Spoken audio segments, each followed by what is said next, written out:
معزز دوستو، اللہ تعالیٰ نے انسانوں سے ہزاروں سال پہلے اس زمین کو جنات سے آباد کیا تھا۔ یہ آگ سے بنی مخلوق زمین کے ہر کونے میں پھیلی ہوئی تھی۔ سمندروں، پہاڑوں اور میدانوں میں ان کا راج تھا۔ ان میں نیک بھی تھے اور بد بھی، لیکن پھر ایک ایسا وقت آیا جب ان کی سرکشی حد سے بڑھ گئی۔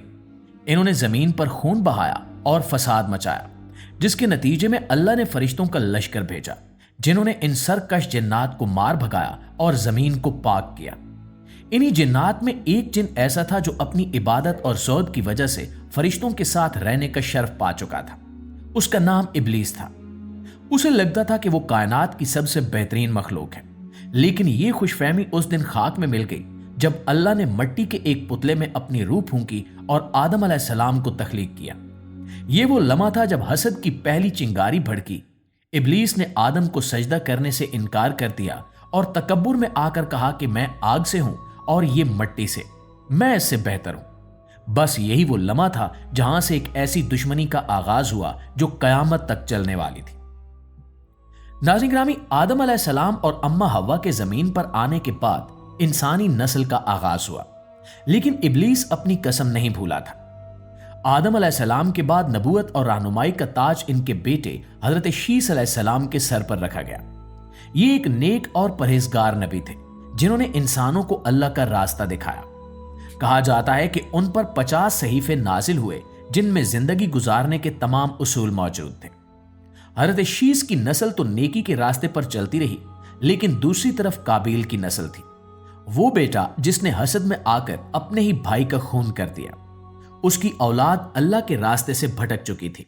وہ لہو و لعب، ناچ گانے اور برائیوں میں ڈوبے ہوئے تھے، اور یہی وہ لوگ تھے جو ابلیس کا سب سے آسان شکار بنے۔ ابلیس نے انسانی شکل اختیار کر کے قابیل کی قوم میں قدم رکھا۔ اس نے انہیں نئے نئے ساز بنانا سکھائے، آگ کی پوجا کی طرف راغب کیا اور بے حیائی کو عام کر دیا۔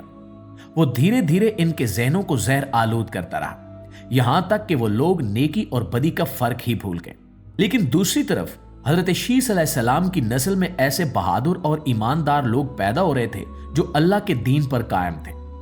وقت گزرتا گیا، نسلیں بڑھتی گئیں، اور پھر وہ دور آیا جس کا ذکر تاریخ کی قدیم کتابوں میں ملتا ہے۔ یہ دور تھا حضرت شیس علیہ السلام کے پڑپوتے جن کا نام تھا محلائل۔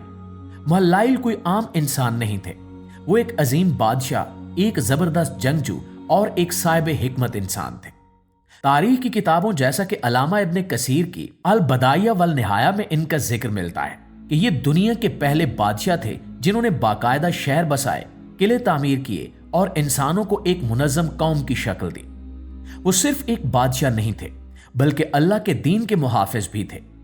ان کی ہیبت کا عالم یہ تھا کہ سرکش لوگ ان کے نام سے کانپتے تھے۔ ابلیس جو صدیوں سے انسانوں کو گمراہ کرنے میں لگا تھا، اس نے دیکھا کہ محلائل کی وجہ سے نیکی پھیل رہی ہے اور ابلیس کا اثر کم ہو رہا ہے۔ یہ دیکھ کر وہ تلملا اٹھا۔ اب اسے لگا کہ صرف وسوسوں اور بہکانے سے کام نہیں چلے گا، اسے اب کچھ بڑا کرنا ہوگا، کچھ ایسا جو اس سے پہلے کبھی نہیں ہوا تھا۔ ناظرین گرامی، تاریخی کتابوں کے مطابق ابلیس نے فیصلہ کیا کہ وہ انسانوں کے خلاف کھلی جنگ چھیڑے گا، ایک ایسی جنگ جس میں وہ خود اپنی شیطانی فوج کی قیادت کرے گا۔ یہ انسانی تاریخ کا ایک انتہائی خوفناک موڑ تھا۔ ابلیس نے اپنے چیلوں، شیاطین اور غیلان کو اکٹھا کرنا شروع کر دیا۔ اس نے ایک ایسا لشکر تیار کیا جو نہ صرف تعداد میں بے شمار تھا بلکہ انتہائی خوفناک بھی تھا۔ ان کا مقصد صرف محلائل کی حکومت کو گرانا نہیں تھا بلکہ زمین سے ان تمام لوگوں کا خاتمہ کرنا تھا جو اللہ کی عبادت کرتے تھے۔ جب محلائل کو اس بڑھتے ہوئے خطرے کا احساس ہوا تو وہ نہیں ڈرے، کیونکہ وہ جانتے تھے کہ حق ہمیشہ باطل پر بھاری ہوتا ہے۔ انہوں نے اپنی قوم کو اکٹھا کیا اور ایک عظیم فوج تیار کی۔ یہ تاریخ کی پہلی باقاعدہ فوج تھی جو انسانوں اور جنات کے درمیان ہونے والی جنگ کے لیے تیار کھڑی تھی۔ میدان جنگ کا منظر کچھ ایسا تھا کہ ایک طرف انسانوں کا لشکر تھا جن کے ہاتھوں میں تلواریں اور دلوں میں ایمان تھا، اور دوسری طرف ابلیس کا لشکر تھا جس میں عجیب و غریب شکلوں والے شیاطین اور خوفناک جنات شامل تھے۔ جب جنگ کا آغاز ہوا تو زمین لرز اٹھی۔ کہا جاتا ہے کہ یہ مقابلہ اتنا سخت تھا کہ اس کی مثال اس سے پہلے نہیں ملتی۔ جنات اپنی آگ اور طاقت کا استعمال کر رہے تھے، لیکن محلائل کی فوج کے پاس ایک ایسی طاقت تھی